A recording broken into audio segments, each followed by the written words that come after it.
Have you ever found yourself holding back on expressing a brilliant idea because you feared what others might think? Or perhaps you've changed your stance on something important simply because someone gave you a disapproving look. This instinct to seek validation seems deeply embedded in our nature. But what if this very need for approval is the main obstacle standing between you and your greatest potential? Friedrich Nietzsche, one of history's most thought-provoking philosophers, had a revolutionary perspective on this. You become dangerous the moment you stop needing approval. Not dangerous in a destructive sense, but dangerous as in powerful, unstoppable, and genuinely free. In today's video, we're exploring the depths of Nietzsche's insight, why this concept remains transformative even in our modern world, and most crucially, how you can apply this wisdom to revolutionize your own life. Whether you're battling social anxiety, seeking workplace validation, or caught in the everyday trap of people-pleasing, by the end of our journey together, you'll understand why releasing the need for external validation isn't just liberating, it's revolutionary. But who was Friedrich Nietzsche? Before we delve into this powerful concept, let's briefly introduce the mind behind it. Friedrich Nietzsche was a German philosopher born in 1844, whose ideas were so ahead of his time that they continue to challenge and inspire us today. Nietzsche questioned everything from religious doctrines and moral frameworks to the fundamental concepts of what we consider truth. What made Nietzsche himself dangerous was his willingness to challenge the dominant ideas of his era. He wasn't concerned with conforming to the philosophical trends of his time or gaining academic approval. Instead, he devoted himself to speaking uncomfortable truths, often at significant personal and professional sacrifice. His philosophy encourages us to question societal conventions, think independently, and embrace the courage to live according to our own values, even when these values conflict with mainstream thinking. Nietzsche's work isn't merely theoretical, it's a practical philosophy that invites us to examine how we navigate our everyday lives. Before we continue exploring this life-changing philosophy, I want to take a moment to connect with you. If you're finding value in these ideas already and want to join a community of independent thinkers, please hit that subscribe button right now. Also, give this video a thumbs up so it reaches more people who might benefit from these powerful concepts, and I'd love to hear your thoughts in the comments. Have you ever felt held back by seeking others' approval? Share your experience below. Now, let's continue our exploration of Nietzsche's revolutionary insight. Let's break down what Nietzsche meant by this provocative statement. You become dangerous the moment you stop needing approval. When Nietzsche uses the term dangerous, he's not suggesting becoming harmful or malicious. Rather, he's pointing towards a kind of power that emerges when you're no longer controlled by others' opinions. You become dangerous to systems that depend on your compliance, to social norms that expect conformity, and to power structures that benefit from your self-doubt. Consider this. What happens when someone can no longer be manipulated by criticism or praise? They become immune to one of society's most powerful control mechanisms. This independence is threatening to those who rely on approval as a tool to influence behavior. From an evolutionary standpoint, our need for approval makes perfect sense. As tribal beings, our ancestors' survival depended on group acceptance. Being expelled from the tribe often meant death. Consequently, we developed a heightened sensitivity to social cues and collective opinions. Modern psychology confirms this through research on social conformity, such as Solomon Asch's famous line experiment, which demonstrated that many individuals will deny obvious truths simply to fit in with a group. Here's where it gets fascinating. While approval-seeking served our ancestors, in today's world, it often restricts us more than it helps us. When your decisions, creative expressions, career choices, and even personal style are filtered through the question, will others approve? Зрение. Вы живете только малой частью своего потенциального жизни. As Nietzsche might say, you're allowing the herd mentality to dictate your choices rather than creating your own values. And that's precisely what he was rebelling against. Throughout history, those who've liberated themselves from the need for social approval have often been labeled as threats. But why exactly does society find independent thinkers so unsettling?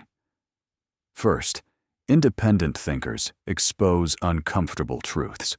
When someone stops seeking approval, they often stop participating in the social pretenses we construct. They might point out that the emperor has no clothes, challenging ideas or institutions that others blindly accept. Galileo faced house arrest for supporting the theory that Earth revolves around the sun, a scientific fact that threatened the Church's authority. Socrates was sentenced to death for questioning Athenian leaders and encouraging young people to think critically. Even today, whistleblowers who prioritize truth over organizational approval frequently face severe consequences. Second, independence is contagious. When one person demonstrates the courage to break from consensus, it inspires others to question their own compliance. This is precisely why authoritarian systems work so diligently to silence dissenters. One person's independence can ignite a movement. Third, and perhaps most significantly, truly independent people cannot be easily controlled through the normal social mechanisms of approval and disapproval. Consider how much of our behavior is shaped by the desire to be accepted. We purchase certain products, pursue certain careers, adopt certain opinions, often without questioning whether these choices actually enhance our well-being or reflect our authentic values. Someone who's broken free from this need for validation doesn't respond to these subtle forms of social pressure. They become immune to manipulation through shame, flattery, or peer pressure. In a world built on these forms of influence, that kind of immunity is indeed dangerous to the status quo. As Nietzsche would say, this is the power of the Übermensch, or Superman, someone who transcends conventional morality to create their own values. Not everyone appreciates having their worldview challenged by such individuals. I hope you're finding these insights valuable for your own journey towards greater independence. If you are, please take a moment to hit the like button and subscribe to our channel if you haven't already. Sharing this video with someone who might benefit from these ideas could be exactly what they need to hear today. Your engagement helps our community grow and allows us to continue creating content that challenges conventional thinking. Now let's continue exploring how we can practically apply Nietzsche's philosophy in our everyday lives. The journey from approval-seeking to independence involves a fundamental psychological shift that psychologists call moving from an external to an internal locus of control. The concept of locus of control, developed by psychologist Julian Rotter in the 1950s, refers to where people believe their power originates. Those with an external locus of control believe that their lives are primarily determined by forces outside themselves, luck, fate, or in this case, the opinions and validation of others. Those with an internal locus of control believe they are the primary architects of their circumstances and emotional states. Research consistently shows that people with a strong internal locus of control tend to be happier, more successful, and more resilient when facing challenges. They take greater responsibility for their actions and are less likely to feel helpless or victimized by circumstances. This shift mirrors exactly what Nietzsche was advocating, moving from a life governed by external factors, social approval, conventional morality, to one governed by internal values and self-determination. When you have an external locus of control, rejections feel devastating because they seem to define your worth. Success feels temporary because it depends on others' continued approval, which could always be withdrawn. Your sense of self is fragile because it's built on shifting sand. By contrast, developing an internal locus of control means recognizing that while you can't control others' opinions, you can control your response to them. You can evaluate feedback based on its merit, rather than taking it as a referendum on your value as a person. This doesn't mean becoming impervious to all external input. That would be arrogance, not independence. It means developing the discernment to know which feedback helps you grow and which feedback simply reflects others' limitations or projections. Breaking free from approval addiction isn't an overnight process. It's a practice that requires consistent effort and awareness. Here are some practical strategies to help you cultivate greater independence. Identify your approval patterns. Start by becoming aware of when and where you seek validation most intensely. Is it at work, in romantic relationships, on social media? Journal about these situations, noting the physical sensations and thoughts that arise when you feel that craving for approval. Research shows that simply bringing awareness to unconscious patterns can begin to loosen their grip on us. Question your fears. When you feel afraid to express an opinion or make a choice without approval, ask yourself, what am I actually afraid will happen?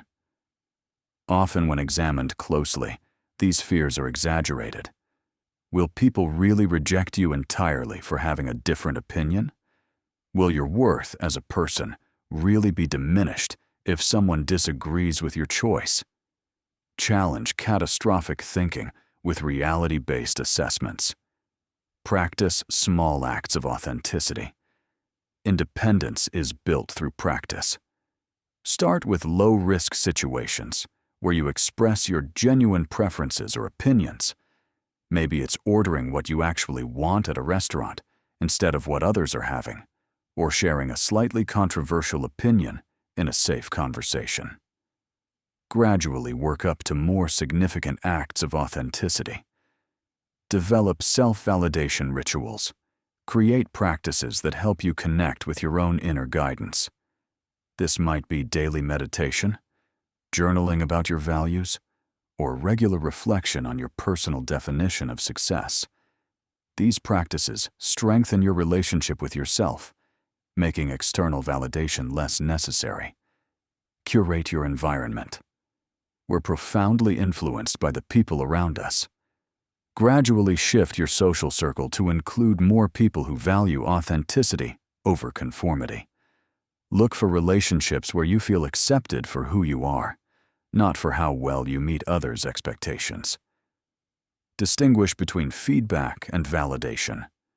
Learn to recognize the difference between seeking useful feedback that helps you grow and seeking validation to feel okay about yourself. Feedback serves your development. Validation seeking serves your ego. Welcome the former while becoming aware of your attachment to the latter. Practice tolerating disapproval. Start small. Share an opinion on something minor and sit with the discomfort if someone disagrees. Notice that you can survive disapproval. In fact, you might find that respectful disagreement leads to more interesting conversations and deeper connections than constant agreement ever could. Remember that the goal isn't to never care what anyone thinks. That would make meaningful relationships impossible. The goal is to break the automatic link between others' approval and your sense of worth, and to develop the courage to stand by your convictions even when they're unpopular. As with any powerful philosophy, Nietzsche's ideas about independence can be misinterpreted. Let's address some common misconceptions to ensure we're applying this wisdom constructively. First, independence from approval doesn't mean disregarding all feedback. Nietzsche wasn't advocating for willful ignorance or closing ourselves off from growth. There's an important distinction between seeking approval and being open to legitimate feedback. The former is about needing others to validate your worth. The latter is about remaining humble enough to recognize that your perspective is limited, and others might see things you miss. Second, becoming dangerous in Nietzsche's sense doesn't mean becoming antagonistic or deliberately provocative. Some people misinterpret independence as license to be inconsiderate or to pride themselves on how many people they can offend. True independence isn't about reaction against others. It's about action aligned with your own values. Sometimes those actions will disturb others, but that's a side effect, not the goal. Third, be wary of false independence that's actually disguised rebellion. If your choices are still primarily motivated by what others think, just in opposition rather than compliance, you're still being controlled by external validation. The teenager who does exactly the opposite of what their parents want isn't independent. They're just rebelling. True independence means your choices aren't determined by others' expectations in either direction. Finally, remember that independence doesn't mean isolation. Humans are social creatures who thrive on connection. The goal isn't to stop caring about your relationships or community, but to engage with them from a place of authenticity rather than need. In fact, your relationships often become deeper and more meaningful when they're not burdened by constant approval seeking. The path to independence isn't perfect or linear. You'll have days when you fall back into old patterns, seeking validation or changing yourself to fit in. That's normal. What matters is the overall direction, gradually moving towards greater authenticity and inner guidance. We've covered significant ground in exploring Nietzsche's powerful insight that you become dangerous the moment you stop needing approval. We've seen how approval seeking is rooted in our evolutionary history, but often limits us in the modern world. We've examined the psychology behind this shift from external validation to internal guidance, and we've explored practical ways to cultivate greater independence in our daily lives. The journey towards independence isn't about reaching a perfect state where you never care what anyone thinks. It's about becoming increasingly aware of the subtle ways approval-seeking influences your choices and gradually reclaiming your power to choose based on your own values and wisdom. When Nietzsche called this state dangerous, he recognized both its power and its responsibility. To live according to your own inner compass requires courage. It means facing the discomfort of occasionally standing alone. It means developing the discernment to create values that serve life rather than diminish it. But the rewards of this journey are profound. Imagine making career choices based on what truly excites you rather than what will impress others. Imagine expressing your creativity without the paralyzing fear of criticism. Imagine building relationships where you show up as your authentic self, attracting people who appreciate you for who you actually are, rather than who you pretend to be. This is the freedom Nietzsche was pointing towards, not freedom from accountability or consideration for others, but freedom from the prison of seeking constant validation. So I invite you to take one small step towards this freedom today. Perhaps it's speaking a truth you've been afraid to voice, pursuing an interest you've been hiding, or simply paying attention to when and where you seek approval most intensely. Share in the comments one area where you're working to become more independent, or a moment when you felt the power of breaking free from approval seeking. Remember, true danger, the kind that changes the world, often begins with one person brave enough to stand in their truth. Regardless of whether everyone applauds, that person could be you. Thanks for watching, and until next time, may you find the courage to be dangerously authentic.